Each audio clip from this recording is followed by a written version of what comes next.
Prior to documented history, travelers from Asia may have reached Australia. China's control of South Asian waters could have extended to a landing in Australia in the early 15th century. Likewise, Muslim voyagers who visited and settled in Southeast Asia came within 300 miles, 480 kilometers, of Australia, and adventure, wind, or current might have carried some individuals the extra distance. Both Arab and Chinese documents tell of a southern land, but with such inaccuracy that they scarcely clarify the argument. Makassarese seamen certainly fished off Arnhem Land, in the Northern Territory, from the late 18th century and may have done so for generations. The quest for wealth and knowledge might logically have pulled the Portuguese to Australian shores. The assumption has some evidential support, including a reference indicating that Melville Island, off the northern coast, supplied slaves.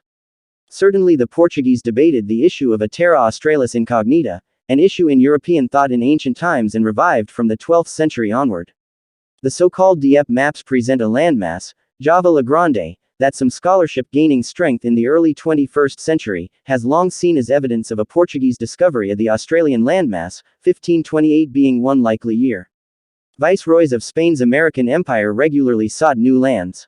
One such expedition, from Peru in 1567, commanded by Álvaro de Mendaña, discovered the Solomon Islands. Excited by finding gold, Mendaña hoped that he had found the great southern land and that Spain would colonize there. In 1595 Mendaña sailed again but failed to rediscover the Solomons. One of his officers was Pedro Fernández de Quirós, a man of the Counter-Reformation who wanted Roman Catholicism to prevail in the Southland, the existence of which he was certain. Quirós won the backing of King Philip III for an expedition under his own command. It left Callao, Peru, in December 1605 and reached the New Hebrides. Quirós named the island group Australia del Espíritu Santo, and he celebrated with elaborate ritual. He and some later Roman Catholic historians saw this as the discovery of the southern land. But Quirós' exultation was brief. Troubles forced his return to Latin America. The other ship of the expedition, under Luis de Torres, went on to sail through the Torres Strait but almost certainly failed to sight Australia, and all Quirós' fervor failed to persuade Spanish officialdom to mount another expedition. Late in 1605 Willem Janszoon, of Amsterdam sailed aboard the Dufkin from Bantam in the Dutch East Indies in search of New Guinea.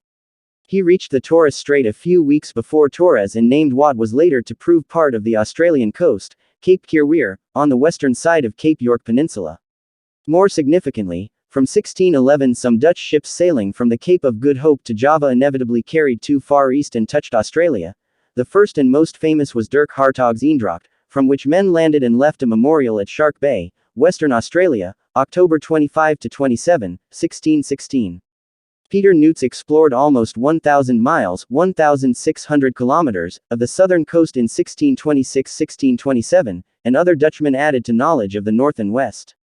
Most important of all was the work of Abel Tasman, who won such respect as a seaman in the Dutch East Indies that in 1642. Anthony van Diemen of the Indies commissioned him to explore southward. In November-December, having made a great circuit of the seas, Tasman sighted the west coast and anchored off the southeast coast of what he called Van Diemen's Land, Tasmania. He then explored the island of New Zealand before returning to Batavia, on Java. A second expedition of 1644 contributed to knowledge of Australia's northern coast. The Dutch named the new landmass New Holland. Captain James Cook of the British Royal Navy took possession of the eastern coast of Australia in the name of George III. His party had spent 4 months in exploration along eastern Australia, from south to north. Unlike Dutch explorers, who deemed the land of doubtful value and preferred to focus on the rich Indies to the north, Cook and Joseph Banks of the Royal Society, who accompanied Cook for scientific observations, reported that the land was more fertile. Cook's fame in Britain helped to fix the attention of the British government on the area, which had some strategic significance in the European wars of the late 18th and early 19th centuries. In 1779 Joseph Banks recommended Botany Bay, named after the profusion of new plants found there, as a site for a penal settlement. A new outlet was needed for convicts to be transported overseas in continuance of British penal policy after the loss of the 13 North American colonies. In 1786 the British government decided to adopt Banks' recommendation.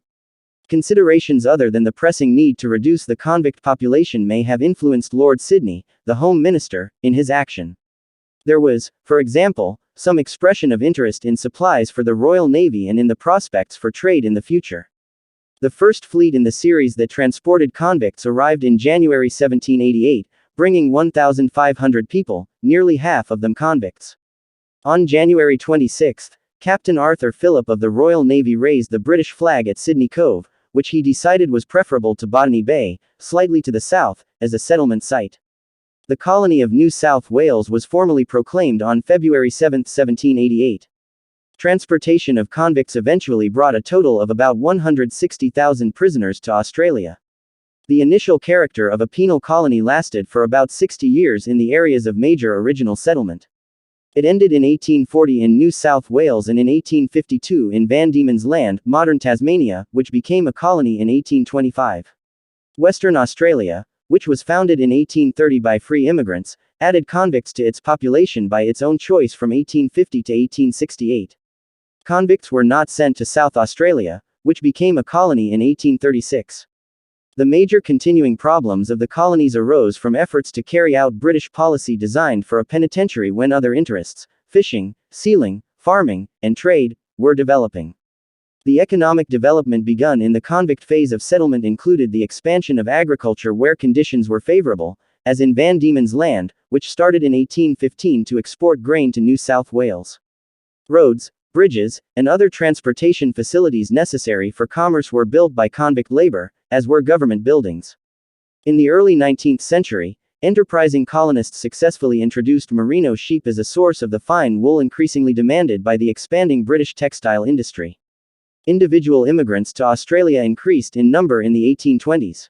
They were mostly people of some means with which to acquire land, which was in general granted only to those of substance. This land policy, favoring the so-called exclusives, or individuals of established position, over the freed convicts, or emancipists, who sought to advance themselves, facilitated the pastoral expansion of the 1820s. The colonies already established, New South Wales and Van Diemen's Land, got most of the early immigrants, but some immigrants went to the newer colonies, Western Australia and South Australia. In the 1830s, the southern part of New South Wales, which later became the colony of Victoria, 1851, was occupied by sheepmen from farther north and from Van Diemen's Land. Thus, this portion of Australia was originally settled by migration within Australia. In 1829, 19 counties around Sydney in the southeast, comprising 8.9 million hectares, were officially designated as the only area of settlement in New South Wales.